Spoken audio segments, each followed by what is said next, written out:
We interrupt this program to give you some urgent news. Not-so-famous YouTuber by the name of Arron is getting ready to release his review of Super Mario Sunshine. Now lots of people are very nervous because the last mainline Mario game that Arron reviewed was Super Mario 64, and this is what he had to say about that game. And just a warning, the following clip is extremely disturbing.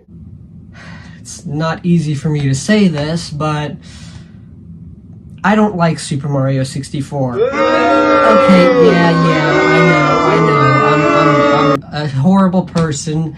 You know, I hate one of the most popular games of all time. Now, people were extremely upset at him, as you might imagine. It almost makes you wish he stayed kidnapped. No? Sorry about that. So, Mike, what do you think Arron has to do with this review to win back his very small audience? Well, Tim, it's going to be very difficult for him, that's for sure. I think the best thing for him to do is say that Mario Sunshine is not only worse than Mario 64, but the worst 3D Mario game. I mean, if he actually says that he not only likes Mario Sunshine, but God forbid thinks it's better than Mario 64, his reputation will forever be ruined. Oh, well, as it turns out, his review is starting now, so let's go to that. And I think I speak for everyone when I say, may God have mercy on his soul.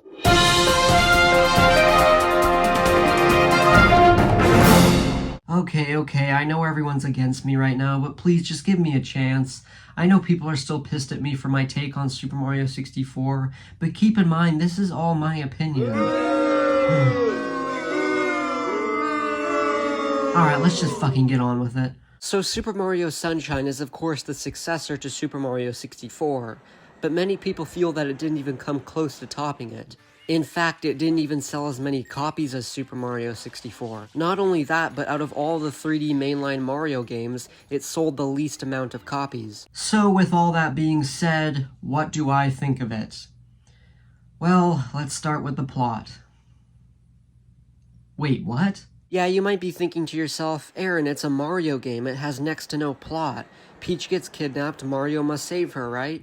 Well, not exactly. It's actually a bit more involved than that. You see, Mario, Peach, and all the Toads decide to go to Isle Delfino for vacation. Why isn't Luigi with them? Well, there actually is an explanation for it. You see, a year before this game, Luigi's Mansion released as a launch title for the GameCube. In this game, Luigi wins a mansion and is all excited to go see it, but finds out that it's haunted.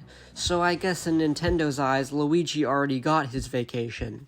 Although it's in the form of a haunted mansion. Anyway, when Mario and everyone arrive on Isle Delfino, they see a monster made out of goop, and Mario finds something called the Flood Pack, or Flash Liquidizer Ultra Dowsing Device, to assist him. After cleaning the goop, Mario finds a shine sprite. However, after collecting the shine, some Pianta police officers confront Mario and actually arrest him, believe it or not. Mario is then put on trial because the Piantas accuse him of covering the island in graffiti. Why do they believe this? Well, because an unidentified individual has been running around as a shadowy version of Mario and covering the island in goop. As a result, Mario is tasked with cleaning up the entire island before being able to leave. Yeah, suddenly the haunted mansion is starting to look pretty good right about now.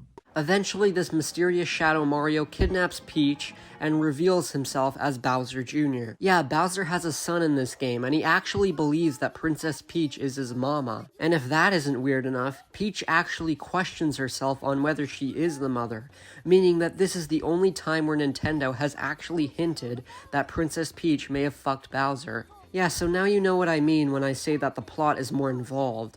But honestly, I don't think that's necessarily a good thing. You see, not only does it have a more involved plot and story, but it also has full-on voice acting, instead of just the usual yippies and yahoos from Mario and roars from Bowser. Now, Mario himself doesn't speak in full sentences, and thank fucking God, because I actually think that would be kinda scary, but Peach, Bowser, and Bowser Jr. all speak in full sentences, and it's just really weird to hear. Just watch the ending and this conversation between Bowser and Bowser Jr.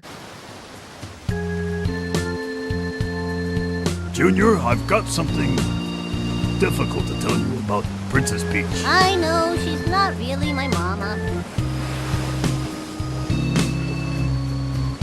Someday, when I'm bigger,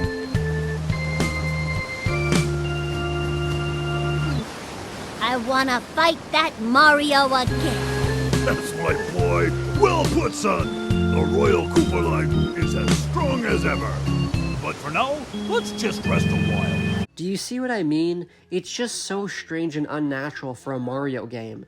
It's not that the dialogue is badly written or that the voice acting is poorly done, it's just the fact that there is full-on voice acting. Super Mario Sunshine just goes to show you that Mario games are actually more enjoyable with more of a simple story. Now that doesn't mean I'm against Mario games having a different plot than usual. Super Mario Galaxy is a perfect example. It has a great balance between having a simple plot, but at the same time having it be different than usual. Peach gets kidnapped by Bowser, pretty standard, right? But it also switches things up by having Mario go on an adventure in outer space and meeting a new character named Rosalina who's very mysterious and adds a very interesting element to the game. Super Mario Sunshine just takes it a little bit too far to the point where it gets kinda strange. So now that I've talked about how bizarre the story is, we can finally get into the gameplay. The primary gameplay mechanic with Mario Sunshine is of course using FLUDD. The different ways he can be used are the standard squirt nozzle, the hover nozzle, the turbo nozzle, and the rocket nozzle. I'm not the biggest fan of using FLUDD.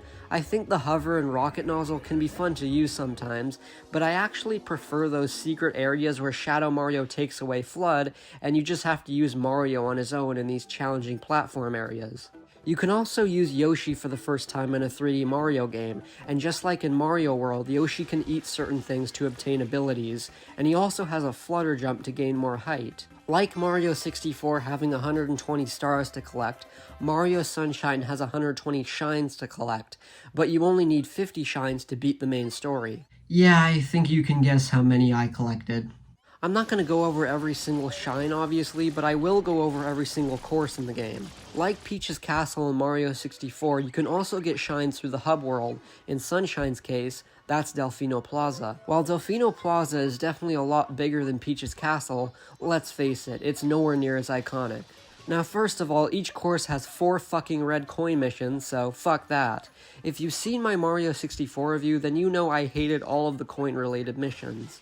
Now thankfully, unlike Mario 64, there's only one 100 coin mission, but it still has a shit ton of red coin missions. Also, each course except for Corona Mountain has a mission where you chase Shadow Mario for a shine, and I actually really enjoy these. Also, throughout the courses, you'll sometimes run into this guy who dresses up like a Pianta and challenges you to a race, and that's another series of shines I like. Anyway, the first course is Bianco Hills, and is home to the first appearance of Petey Piranha, who you fight twice. You have to fill him up with water and then pound on his stomach. That's actually pretty violent if you think about it. Overall, the course itself is alright, but has some not so fun missions. Next is Rico Harbor, and it's a little better than Bianco Hills. The main boss here is a giant blooper, and you literally tear off his tentacles.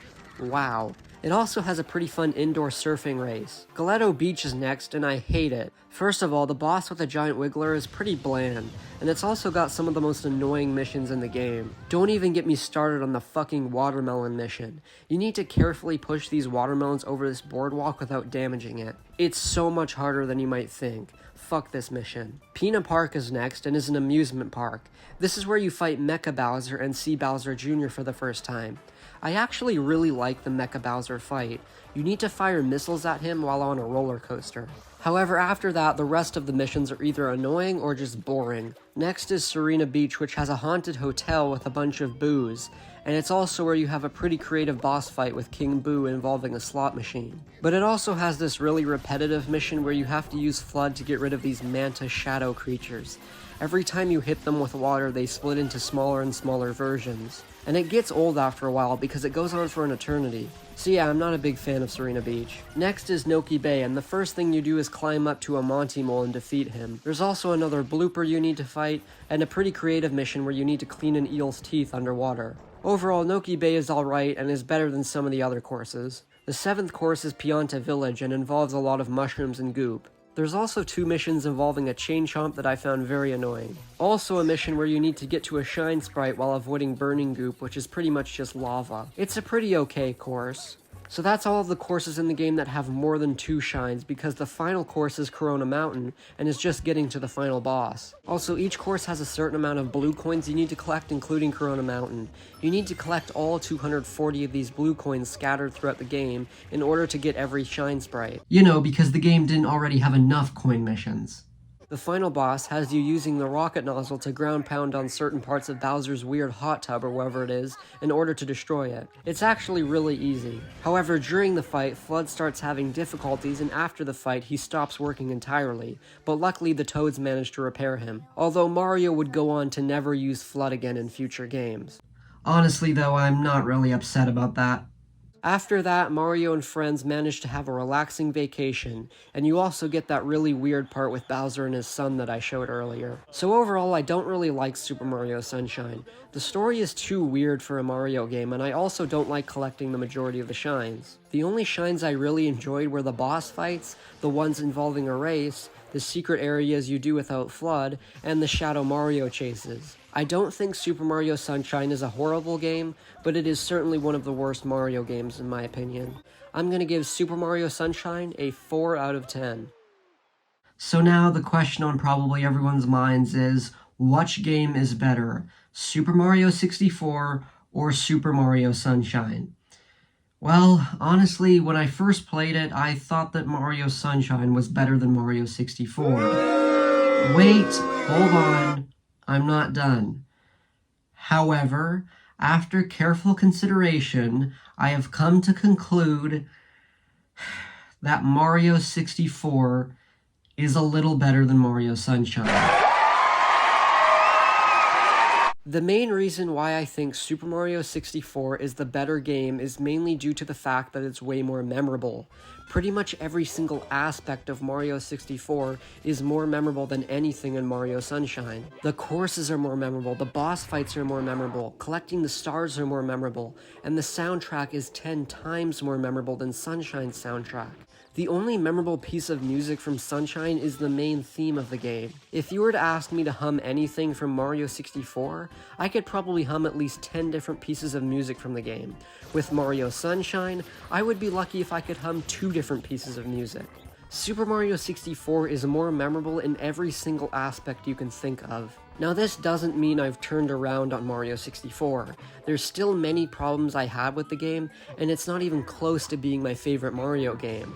In fact, it's on the lower end of the list along with Sunshine, but when comparing the two to each other, it's very clear which one comes out on top.